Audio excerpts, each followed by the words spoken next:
वज़ीर आज़म मोदी ने आज सुबह कर्नाटक के बांदीपुरा टाइगर रिजर्व का किया दौरा। वज़ीर आज़म मोदी मधुमलाई टाइगर रिजर्व में थापागुट्टू हाथी कैंप का भी करेंगे दौरा।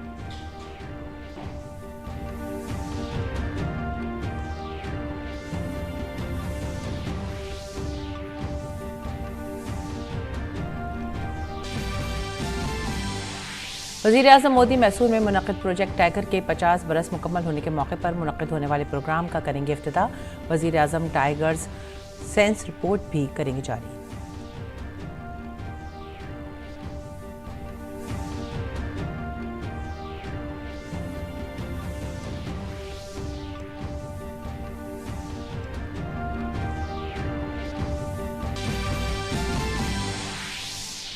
बीजेपी की मरकजी इलेक्शन कमेटी की आज राजधानी दिल्ली में मीटिंग होगी मुनक़िद।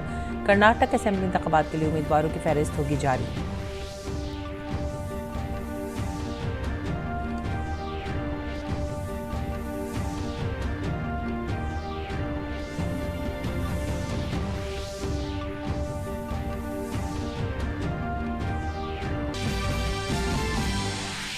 यूक्रेन की अव्वल नायब वज़ीर ख़ारजा एमन झापारोवा आज से 4 रोज़ा भारत के दौरे पर दिल्ली पहुंचेंगी। दोनों ममालिक के दरमियान बाहिनी मफादात से मुंसलिक तमाम उमूर पर होगा तबादला ख्याल।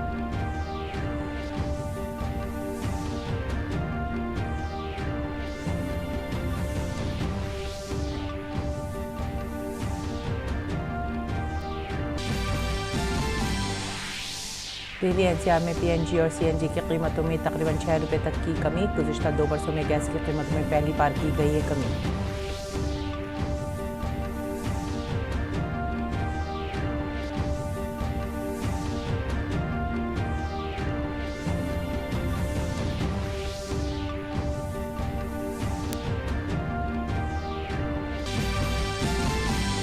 खेलों में बैडमिंटन में भारतीय प्रियांशु रजावत फ्रांस में ऑरलेंस मास्टर्स बैडमिंटन टूर्नामेंट के मर्दों के सिंगल्स के फाइनल में दाखिल। प्रियांशु और डेनमार्क के मैग्नस जोहानसन के दरमियान आज होगा खिताबी मुकाबला।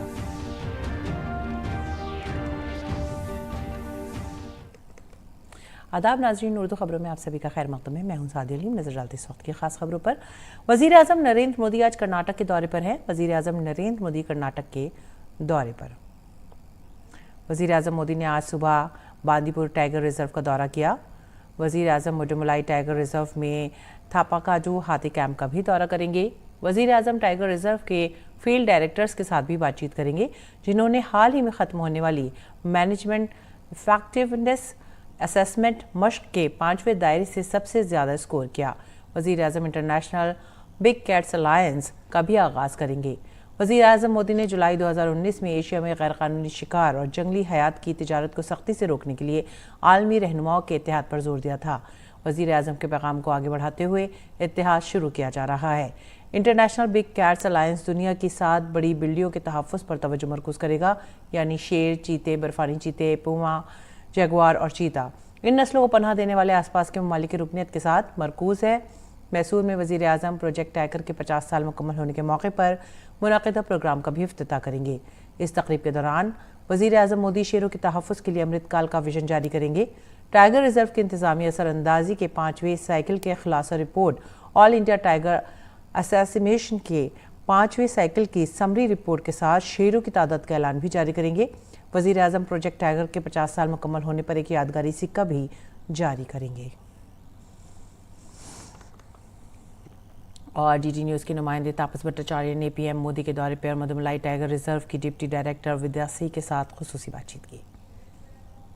कभी आपने ये सोचा है कि हाथी खाते क्या है, किस तरीके से जिंदगी जीते हैं? मेरे पीछे आप देख सकते हैं, ये कुछ उनके खाने की चीजें हैं। रागी का इसमें है, राइस यूज होता है, जैगरी यानी गुड़ की यूज होती है इसमें, कोकोनट भी यूज होता है। और इसके बारे में बात करने के लिए मेरे साथ इस वक्त मौजूद है विद्या जी, जो डेप्यूटी डायरेक्टर है मधुमलाई जो टाइगर रिजर्व है वहां पे, और खासतौर से इन हाथियों के लिए कुछ बहुत ज्यादा प्यार है। आप इनके लिए क्या कर रही हैं इस बार, क्योंकि प्रधानमंत्री नरेंद्र मोदी आ रहे हैं इनसे मिलने के लिए? ये हमारा देश का बहुत पुराना एलिफेंट कैंप है। हम अब मेंटेन करते हैं 28 एलिफेंट्स इस कैंप पे।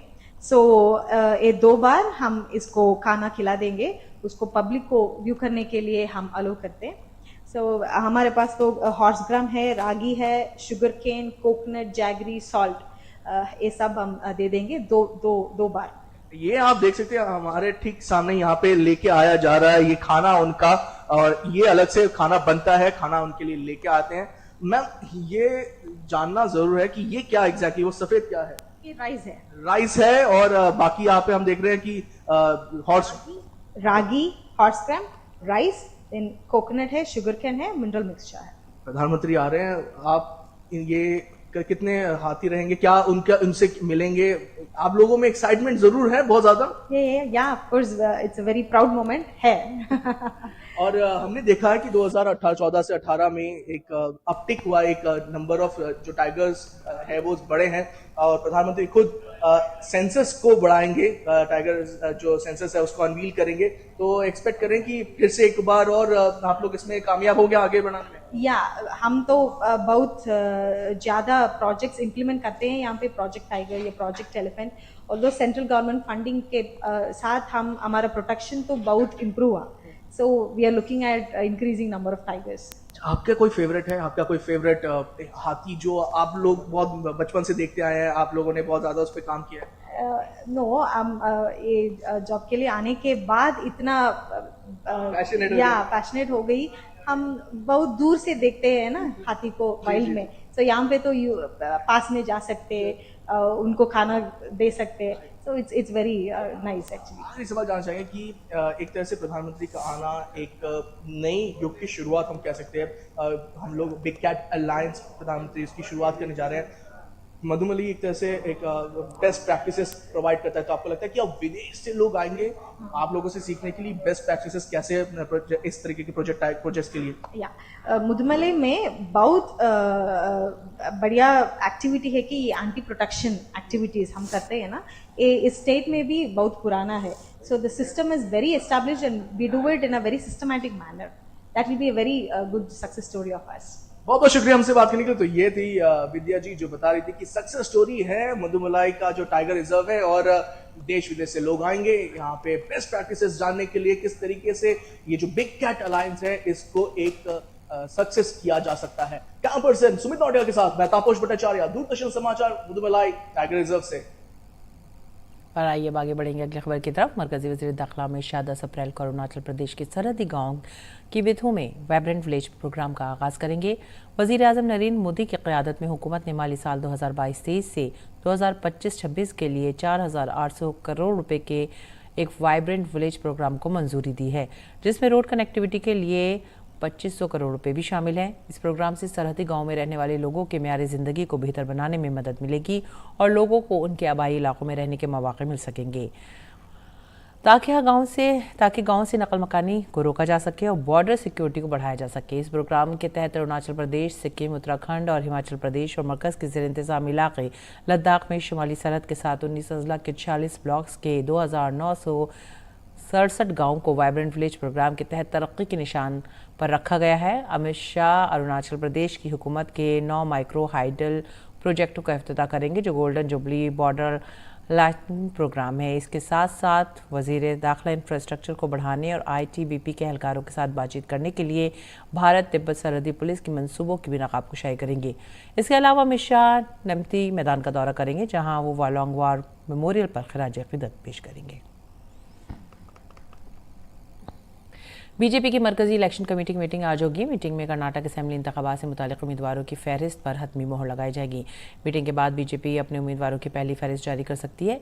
इससे कबल हफ्ते जुमे को बीजेपी के कौमी सदर JP नड्डा की रिहाइशगाह पर मुनक़दा मैराथन मीटिंग में उम्मीदवारों की फहरिस्त पर तफसील से गौर व ख़ास किया गया। JP नड्डा और अमित शाह, बीजेपी की कौमी तंजीम के जनरल सेक्रेटरी BL संतोष, कर्नाटक इलेक्शन इंचार्ज और मरकजी वज़ीर धर्मेंद्र प्रधान, कर्नाटक इंचार्ज और कौमी जनरल सेक्रेटरी अरुण सिंह, रियासती वज़ीर आला बिस्वात राजबोमई, साबिक़ वज़ीर आला BS येदियुरप्पा, मरकजी वज़ीर प्रहलाद जोशी, कर्नाटक के वज़ीर आला रियासती सदर नील कुमार कटील और दीगर कर्नाटक बीजेपी कोर ग्रुप के लीडरों के साथ मैराथन मीटिंग की। हर एक असेंबली हल्के पर तफसील से तबादला ख्याल किया गया। काबिल ज़िक्र है कि 224 असेंबली सीटों के लिए 10 मई को इंतखाबात होने हैं। जनूबी भारत के अपने मजबूत तरीन मरकज़ में बीजेपी इस मरतबा अपने दमखम पर मुकम्मल अक्सरियत के साथ हुकूमत बनाने के लिए 150 सीटें जीतने के हदफ के साथ मैदान में उतर रही है। और बढ़ती हुई महंगाई के दरमियान आम आदमी के लिए एक बड़ी राहत की खबर आई है। मुंबई के बाद अब दिल्ली और कौमी राजधानी खित्ते में भी सीएनजी और पीएनजी की कीमतों में कमी आई है। इंद्रप्रस्थ गैस लिमिटेड, एक फर्म जो दिल्ली में हफ्ते को सीएनजी और पीएनजी की कीमतों में कमी का ऐलान किया है। दरअसल मरकजी हुकूमत की तरफ से घरेलू कुदरती गैस की कीमतों के फार्मूले में तब्दीली के बाद कंपनियां सीएनजी पीएनजी की कीमतों में कमी कर रही हैं। दिल्ली में सीएनजी और पाइपलाइन घरेलू गैस पीएनजी की कीमतों में हफ्ते को 6 रुपये तक की कमी की गई। तकरीबन 2 सालों में गैस की कीमतों में ये पहली कमी है। आईजीएल ने एक ट्वीट में कहा कि कौमी दारुल हुकूमत के इलाके में सीएनजी की कीमत 79.56 रुपये फी किलोग्राम से कम होकर 73.59 रुपये फी किलोग्राम पर आ गई। इसी तरह दिल्ली में पाइप घरेलू एलपीजी की कीमत 53.59 रुपये फी म्यारी क्यूबिक मीटर एससीएम से कम होकर 48.59 रुपये फी एससीएम हो गई है। आईजीएल के मुताबिक नई कीमतों को नाफिज कर दिया गया है।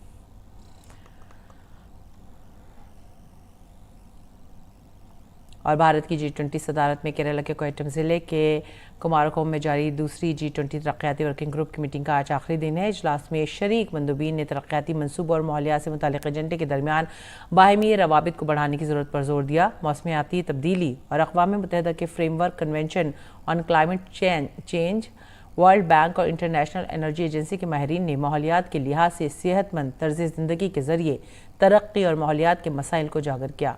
शुरका ने तरक्की पजीर ममालिक की ज़रूरियात को तस्लीम करने और पायदार तरक्की के अहदाफ के हुसूल के लिए G20 के अज़्म को मजबूत करने के तरीक़ों पर गौर ख़ास किया। उन्होंने G20 के अंदर और बाहर ख़ास तौर पर अक़वाम मुत्तहिदा और बैनुल-अक़वामी तंजीमों के साथ दुनिया को दरपेश तरक्याती चैलेंजों से निमटने के लिए ताउन बढ़ाने की ज़रूरत पर भी जोर दिया। नीज़ मंदूबीन को केरल की तहजीब और सक़ाफ़त से भी रूशनास कराया गया।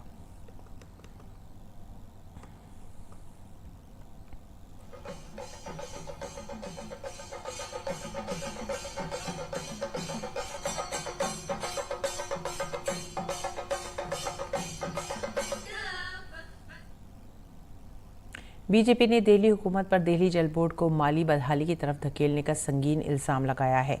बीजेपी का इल्ज़ाम है कि दिल्ली हुकूमत ने गुज़िश्ता 8 सालों में दिल्ली जल बोर्ड को दिवालिया तक पहुंचा दिया है। मुल्क की राजधानी दिल्ली में आपकी हुकूमत यानी केजरीवाल हुकूमत मुसलसल सवालों में घिरी हुई है।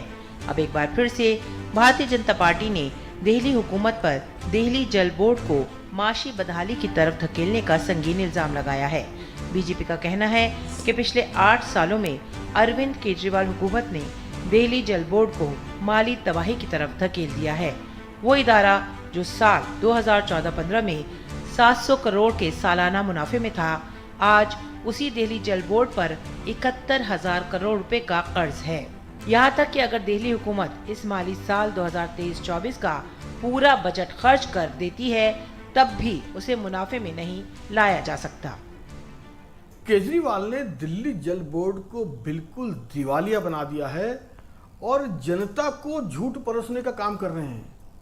इन्होंने 8 साल में, जो 8 साल पहले जब ये मुख्यमंत्री बने थे, 700 करोड़ रुपया वार्षिक लाभ में दिल्ली जल बोर्ड था। आज 71,000 करोड़ रुपए की लायबिलिटी में है, जो लगभग इनके पूरे साल का बजट होता है।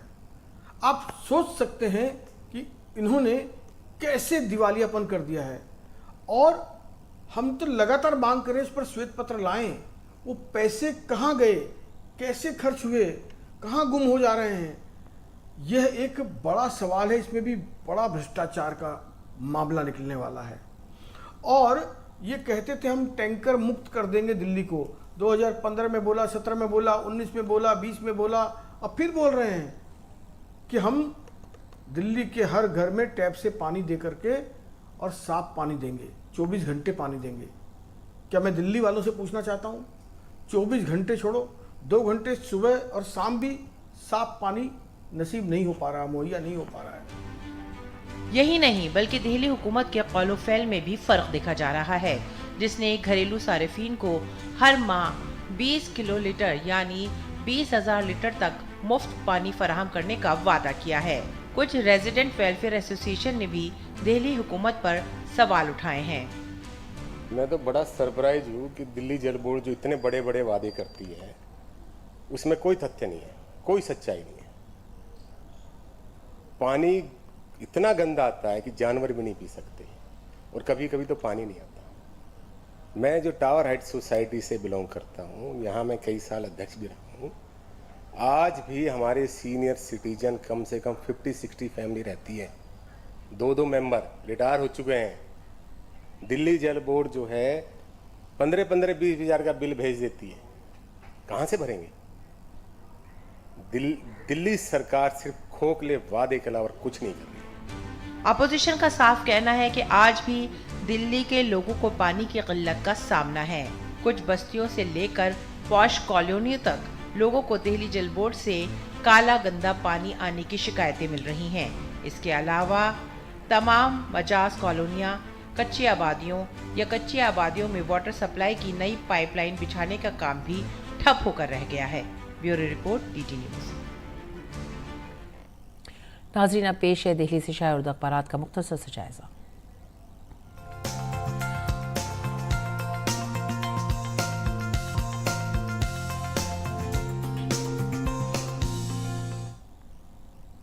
अखबारात की जायज़े में जो पहली सुर्खी हमने ली है वो है रोज़नामा राष्ट्रीय सहारा से, और ये इंफ्रास्ट्रक्चर की तामीर के लिए 10 लाख करोड़ रुपए मुख्तस किए गए हैं। वज़ीर आज़म नरेंद्र मोदी के हाथों हैदराबाद में 11,000 करोड़ रुपए के रेल और सड़क प्रोजेक्टों का इफ्तिताह किया गया और संग बुनियाद रखा जाएगा।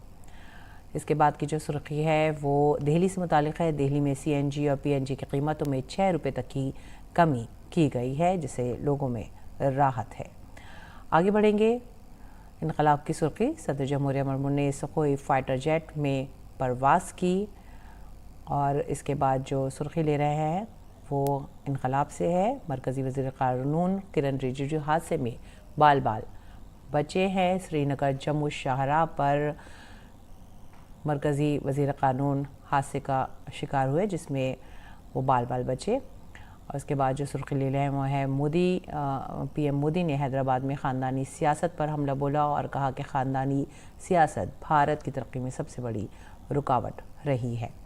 आगे बढ़ेंगे अगली सुर्खी की तरफ। ये मौसम और दर्जा हरारत से मुताल्लिक़ है। शुमाली हिंदुस्तान में दर्जा हरारत में इजाफे का इम्कान।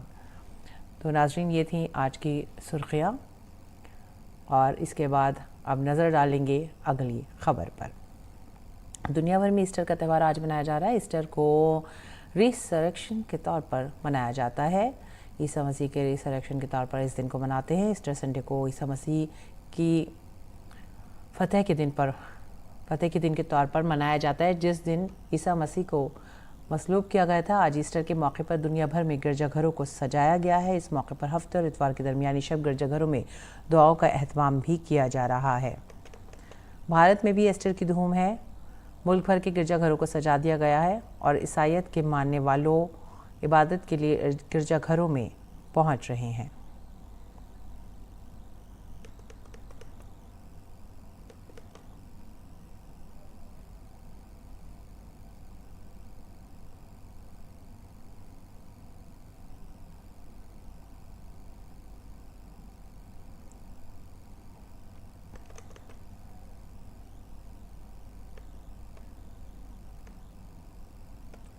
वज़ीर आज़म नरेंद्र मोदी ने ईस्टर के मौके पर हमवतनों को मुबारकबाद दी। अपने ट्वीट पर वज़ीर आज़म ने कहा कि ईस्टर मुबारक हो। इस ख़ास मौके पर हमारे माशरे में हम आहंगी के जज्बे को मज़ीद फ़रोग़ दें, लोगों को खिदमत खल्क़ करने और पसमानदा अफ़राद को बाइख्तियार बनाने में मदद करने के लिए तरग़ीब दें। हम इस दिन ईसा मसीह के पाकीज़ा नज़रियात को याद करते हैं।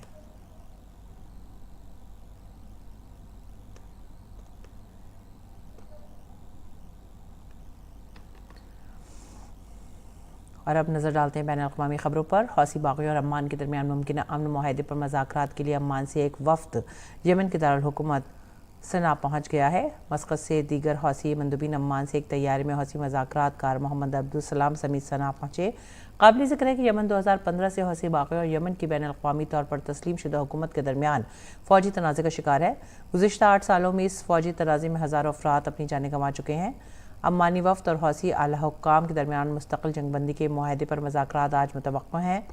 हौसी आला हुक्काम ने बताया कि सऊदी अरब ने तस्फ़िये के लिए जारी कोशिशों के दरमियान एक सऊदी कैदी की रिहाई के एवज़ 13 हौसी कैदियों को रिहा कर दिया है। स्विट्ज़रलैंड में गुज़िश्ता माह यमन की सऊदी हिमायत याफ्ता हुकूमत और हौसी बागियों के दरमियान 887 कैदियों की रिहाई के माहे पर इत्तफाक़ राय हुआ था।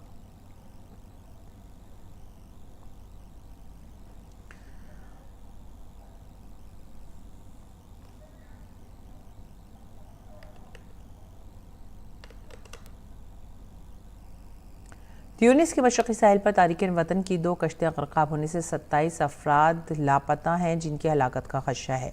पहली कश्ती जुमे को ट्यूनिस से इटली के लिए रवाना हुई थी, जिसमें 37 अफराद सवार थे। सेफिक्स शहर में अदालत के तर्जुमान ने बताया कि 20 अफराद लापता हैं, जबकि 17 को बचा लिया गया है। शनिचर को दूसरी कश्ती ग़रक़ाब होने के बाद साहिल समुद्र से 4 लाशें बरामद की गईं। तर्जुमान ने बताया कि दूसरी कश्ती में सवार 36 अफराद को बचा लिया गया और 3 अफराद हनूज़ लापता हैं।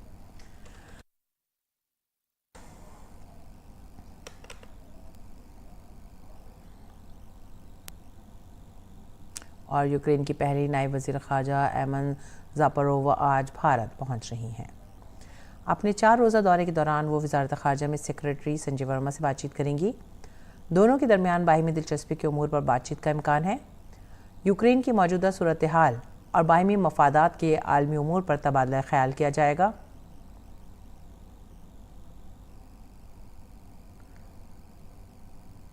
ज़ापरोवा वज़ीर मुमलिकत बराए उमूर ख़ारजा मीनाक्षी लेखी से भी मुलाकात करेंगी। उनका नायब कौमी सलामती मुशीर विक्रम मिस्त्री से भी मुलाकात का प्रोग्राम है। खेल की खबरों में भारत के प्रियांशु राजावत और डेनमार्क के मैग्नस जोहानसन फ्रांस में ऑरलैंड्स मास्टर्स बैडमिंटन के मर्दों के सिंगल्स टाइटल मैच में आमने सामने होंगे। प्रियांशु ने आयरलैंड के निहात नगुइन को सीधे गेम में शिकस्त देकर फाइनल तक रसाई हासिल की है। 21 साल प्रियांशु ने मर्दों के सिंगल सेमीफाइनल में निहात को 21-12, 9-21 से शिकस्त दी। प्रियांशु ने पहली बार सुपर 300 वर्ल्ड टूर इवेंट के फाइनल में अपनी जगह बनाई है।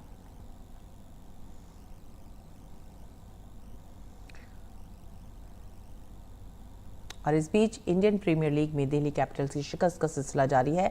राजस्थान रॉयल्स ने हफ्ते को गुवाहाटी में खेले गए पहले मैच में दिल्ली कैपिटल्स को 57 रन से शिकस्त दी।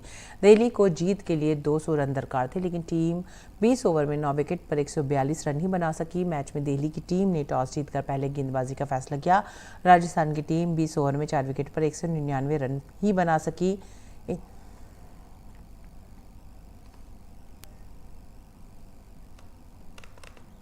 उधर आईपीएल के 16वें सीजन के 12वें मैच में मुंबई इंडियंस को शिकस्त का सामना करना पड़ा। उन्हें रिवायती हरीफ चेन्नई सुपर किंग्स ने वानखेड़े स्टेडियम में 7 विकेटों से शिकस्त दी। चेन्नई के कप्तान महेंद्र सिंह धोनी ने टॉस जीतकर गेंदबाजी का फैसला किया। मुंबई ने 20 ओवर में 8 विकेट पर 157 रन बनाए। जवाब में चेन्नई ने 18.1 ओवर में 3 विकेट पर 159 रन बनाकर मैच जीत लिया। चेन्नई के लिए रविंद्र जडेजा और इनके रिहाने ने शानदार कारकर्दगी का मुजाहरा किया। जडेजा ने 3 विकेटें हासिल की। इस दौरान रिहाने ने बल्लेबाजी करते हुए 19 गेंदों पर निस्फ सेंचुरी बनाई। रिहाने ने 27 गेंदों पर 61 रन बनाए। उन्होंने अपनी इनिंग्स में 7 चौके और 3 छक्के लगाए। ऋतुराज गायकवाड़ ने 36 गेंदों पर नाकाबिल शिकस्त 40 रन बनाए। चेन्नई सुपर किंग्स ने मुंबई इंडियंस को 7 विकेटों से मात दी। और आइए नजर डालते हैं मौसम के हाल पर।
इसी के साथ ही आप हमारी पूरी टीम को दीजिए इजाज़त। आदाब।